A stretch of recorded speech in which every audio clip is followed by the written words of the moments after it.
à tout le monde. Alors, je ne vais pas vous faire un très long laïus, hein. De toute façon je pense que vous êtes surtout là pour vous promener. On va faire un circuit ici essentiellement forestier. On va partir dans la forêt d'Étals.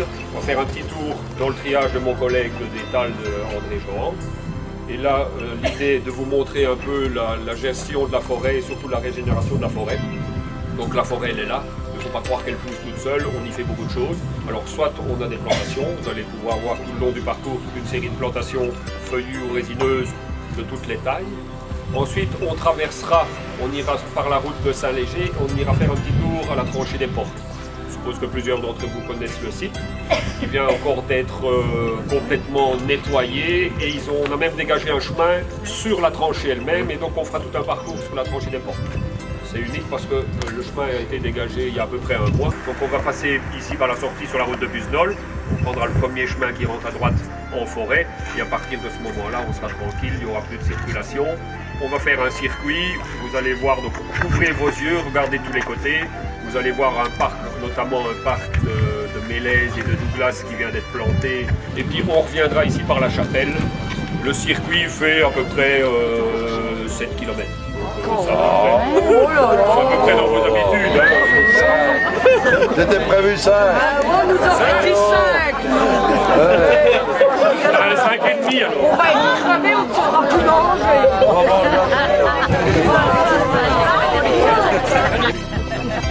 Bien, donc c'était juste pour vous faire remarquer ici, suivant le côté où vous êtes, hein, à ma droite ou à votre gauche, il y a un grand placard de plantation.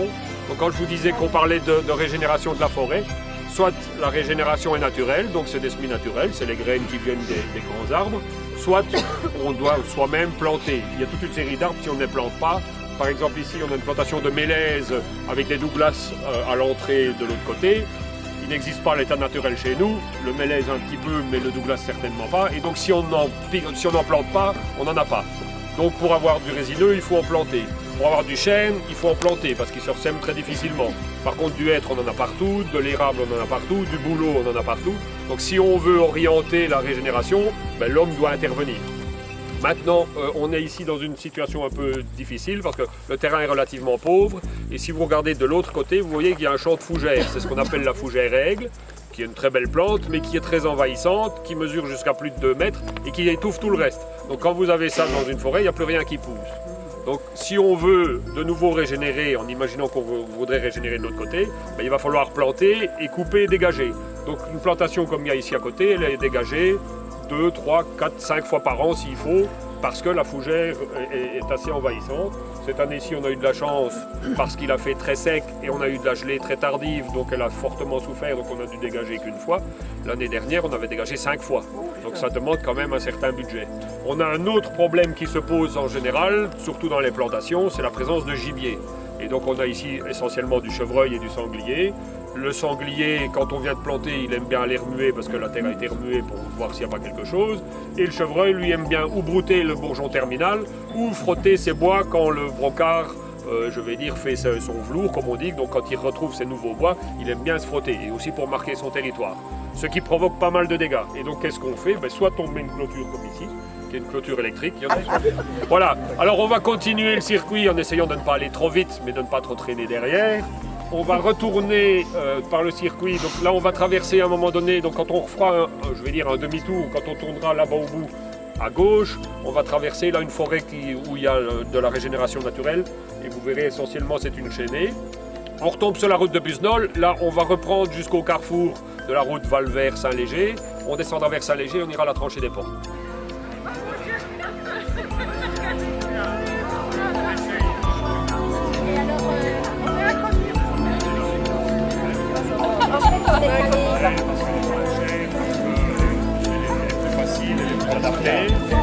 Mais l'industrie du bois a besoin de toute façon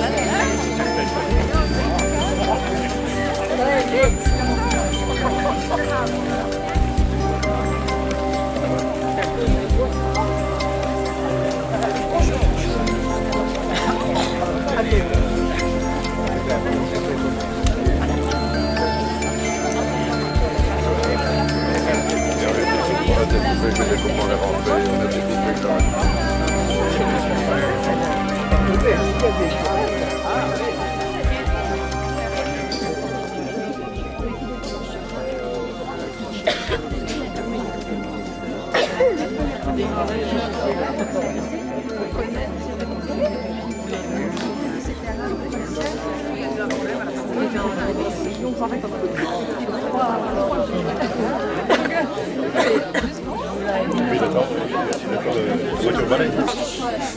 Donc on arrive ici au site qu'on appelle la tranchée des portes.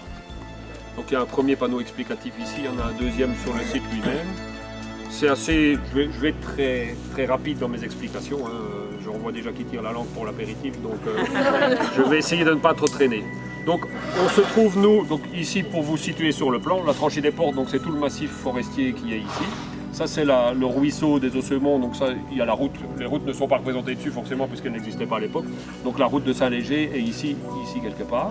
Et donc vous voyez aux courbes de niveau, hein, tout le monde qui a lu une carte sait à quoi correspond une courbe de niveau. Quand elles sont très resserrées, ben, ça veut dire qu'il y a assez pentu. Quand elles sont très éloignées, ça veut dire que c'est plat. Donc ici on voit bien que tout est plat et là que c'est très pentu.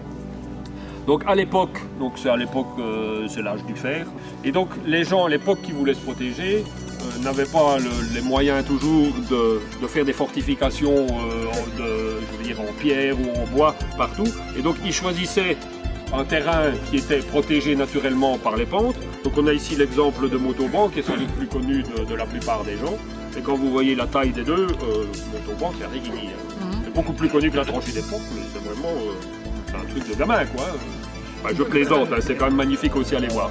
Et donc ils ont profité des apics qu'il y a, je vais dire, tout le long. Et à ce moment-là, vous êtes plus ou moins protégé, je veux dire, par la nature elle-même.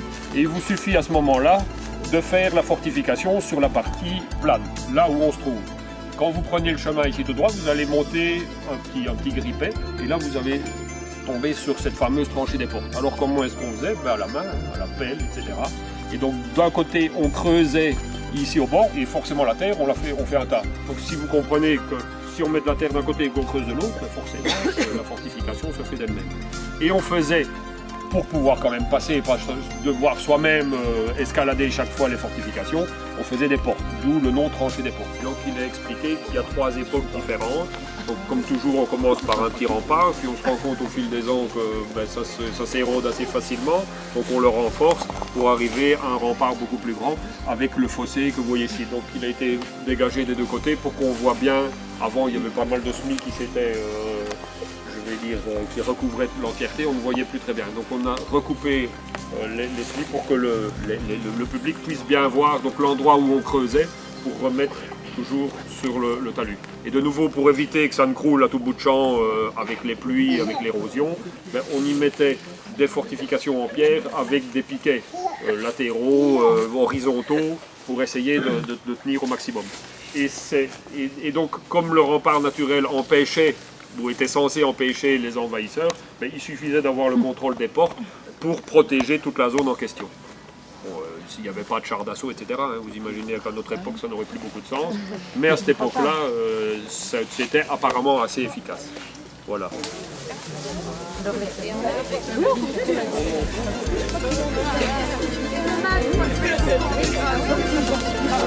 Il y a un médard,